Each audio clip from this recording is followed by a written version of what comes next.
আজ থেকে সারা ভারতবর্ষ জুড়ে এমন একটি পরিস্থিতি তৈরি হতে চলেছে যা অনেকের জন্যই সমস্যার কারণ হতে পারে। কারণ টানা কয়েকদিন ব্যাংক বন্ধ থাকতে চলেছে, আর এই সময়ে আপনারা সরাসরি ব্যাংকে গিয়ে কোনো রকম টাকা তোলা বা জমা দেওয়ার কাজ করতে পারবেন না।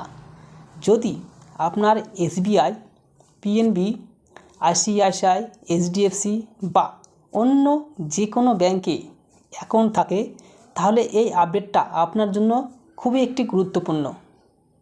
কারণ আজকের ভিডিওতে আমরা বিস্তারিতভাবে জানাবো কেন টানা কয়েকদিন ব্যাংক বন্ধ থাকবে, কোন কোন দিনে ব্যাংক বন্ধ থাকবে, আর এই সময়ে আপনার কি করতে হতে পারে আর কি করবেন না এই বিষয়ে।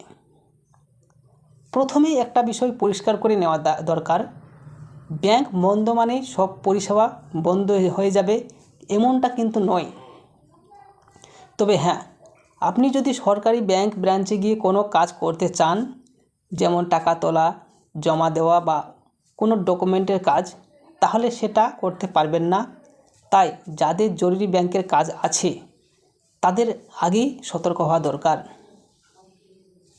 রিজার্ভ ব্যাংকের ছুটির তালিকা অনুযায়ী মার্চের শেষ থেকে এপ্রিলের শুরু পর্যন্ত বিভিন্ন উৎসব এবং আর্থিক বছরের শেষ হওয়ার কারণে একাধিক দিন ব্যাংক বন্ধ থাকবে।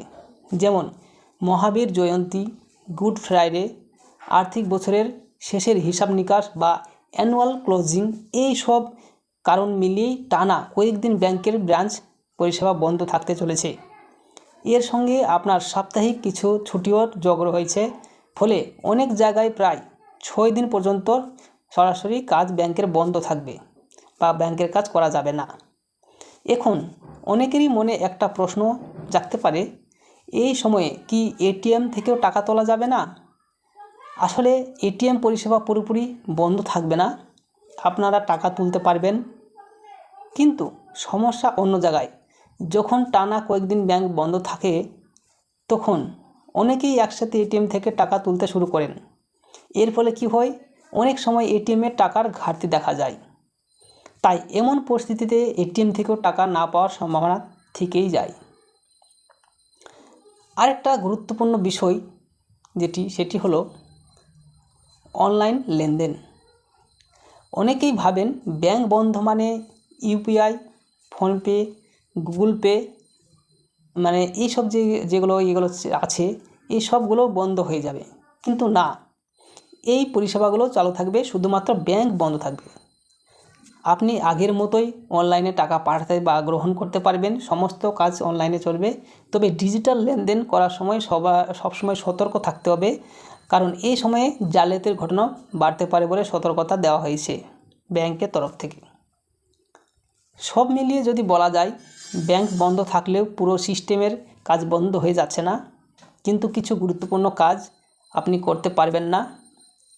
তাই সবচেয়ে ভালো হয় যদি আপনার কোনো জরুরি কাজ থাকে তাহলে আগে সেটা সেরে নিন, আর যদি নগদ টাকার দরকার হয় তাহলে আগে থেকে কিছু টাকা তুলে রাখুন, যাতে পরে সমস্যা না হয় বা সমস্যায় পড়তে না হয়। শেষে শুধু এইটুকু বলবো, এইটুকু সচেতন থাকলেই এই পরিস্থিতির কোনো সমস্যা হবে না। তাই আগে থেকে পরিকল্পনা করে চলুন এবং হঠাৎ করে সমস্যায় পড়া এড়িয়ে চলুন। ভিডিওটি যদি আপনার ভালো লেগে থাকে তাহলে অবশ্যই একটা লাইক করবেন, বন্ধুদের সঙ্গে শেয়ার করবেন, যেন তারা এই আপডেটটি জানতে পারে। আর এই গুরুত্বপূর্ণ এরকম আপডেট পাওয়ার জন্য আমাদের চ্যানেলটিকে সাবস্ক্রাইব করে রাখুন। ধন্যবাদ বন্ধুরা, থ্যাংক ইউ।